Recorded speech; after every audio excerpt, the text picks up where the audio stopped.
Halo pecinta sepak bola, kali ini kita akan membahas pertandingan antara Manchester United melawan Paris Saint-Germain di ajang Liga Champions. Kita lihat.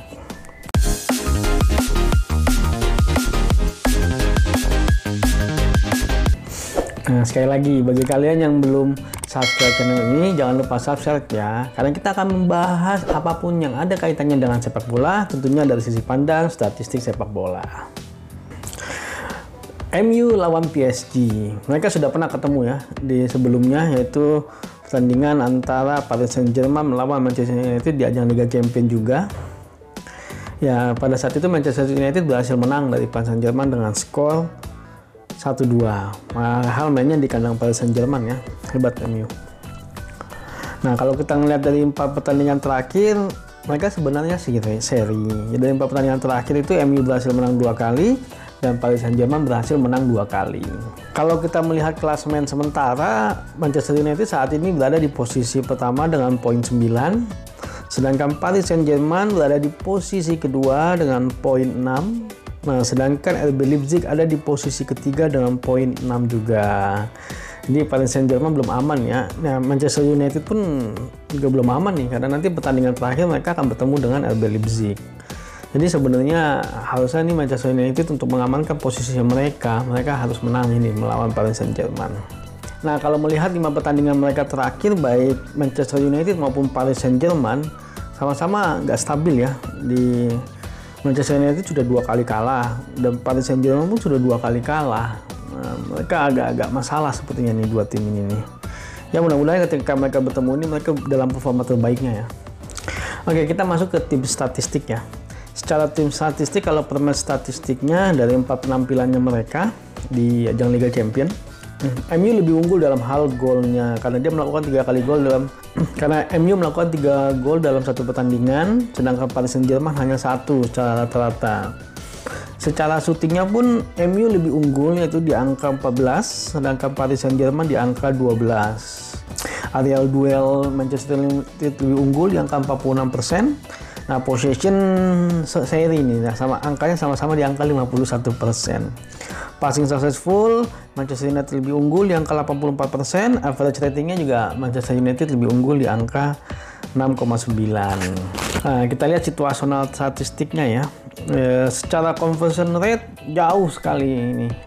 Manchester United lebih unggul daripada Paris Saint-Germain. Angka conversion rate-nya di angka 21%. Sedangkan Paris Saint-Germain di angka 10%. Kalau kita lihat dari gol per gamenya, MU berhasil mencetak gol dari open play sebanyak 7 kali, set pieces sekali, counter attack sekali, dan penalti 3 kali. Bervariasi nih. Kayaknya selama ini saya lihat MU adalah tim yang paling bervariasi dalam hal mencetak gol ya. Nah, Paris Saint-Germain open play hanya 2 kali, set pieces hanya sekali, counter attack-nya tidak ada, penalti sekali, malah on goal sekali. Ya, sepertinya memang MU lebih unggul ya. Nah, kalau berdasarkan positional statistik, serangan MU dominan dari sebelah kiri, yaitu di angka 46%. Sedangkan dari tengah sebanyak 30%, sedangkan dari sisi kanan di angka 24%. Nah, sedangkan Paris Saint-Germain serangan dari sisi kirinya di angka 39%, dari sisi kanan ialah 31%, dan dari tengah ialah 30%. Kalau lihat positional statistik ini sepertinya serangan akan bertumpu di sisi kiri masing-masing tim ya.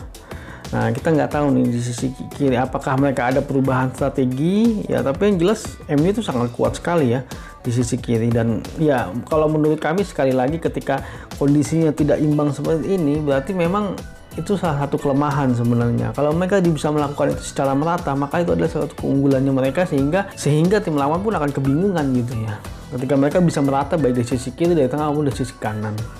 Nah, kita lihat secara player statistiknya ya. Tadi secara rating pun sudah jelas tadi bahwa average ratingnya pemain MU lebih tinggi dibandingkan dengan pemain PSG. Nah, kita lihat 5 pemain tertinggi ya.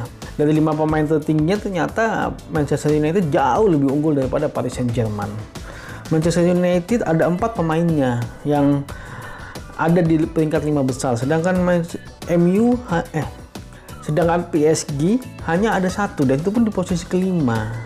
Ya, yang pertama ialah Marcus Rashford dari MU, yang kedua ialah Bruno Fernandes dari MU, yang ketiga ialah Anthony Martial dari Manchester United, dan yang keempat adalah Luke Shaw dari Manchester United, sedangkan yang kelima ialah Kylian Mbappe. sepertinya memang jauh ini sebenarnya Manchester United unggul. Nah, kalau kita melihat statistik tadi, Manchester United jauh banget yang lebih unggul ya, baik dari sisi statistik pemain, baik dari sisi permatch statistiknya maupun dari sisi banyaknya variasi serangan. Itu MU jauh lebih unggul dibandingkan dari Paris Saint-Germain. Saya nggak ngerti nih, ada apa dengan Paris Saint-Germain? Padahal sebenarnya dia adalah finalis Liga Champions tahun lalu. Sepertinya ada sesuatu yang harus dibenahi di dalam timnya Paris Saint-Germain. Entah keharmonisan tim, karena itu sangat berpengaruh sekali ya terhadap jalannya sebuah tim. Ketika di luar dia sudah tidak harmonis, bagaimana akan bermain di lapangan gitu untuk menjadi harmonis. Ya, itu mungkin jadi PR besarnya PSG ya, karena bisa jadi dia tidak akan lolos ke babak selanjutnya ini ketika ternyata kalah dari Manchester United. Ya, tapi itu dia, kita belum tahu apa yang akan terjadi di pertandingan ini. Apakah memang Paris Saint-Germain berhasil memperbaiki kondisi dia yang sekarang yang bisa dibilang sangat tidak stabil? Kita nggak tahu seperti apa. Tapi kalau berdasarkan statistik, menurut kami MU akan memenangkan pertandingan ini, dan saya rasa sangat layak ya MU untuk lolos ke babak selanjutnya kalau menurut kami. Ya, tapi kita tidak tahu apa yang akan terjadi di lapangan, apa yang akan terjadi sebelum peluit wasit berbunyi, kita tidak tahu. Nah, jika kalian menyukai video ini, jangan lupa untuk like, subscribe, dan share. Maju sepak bola Indonesia, adios.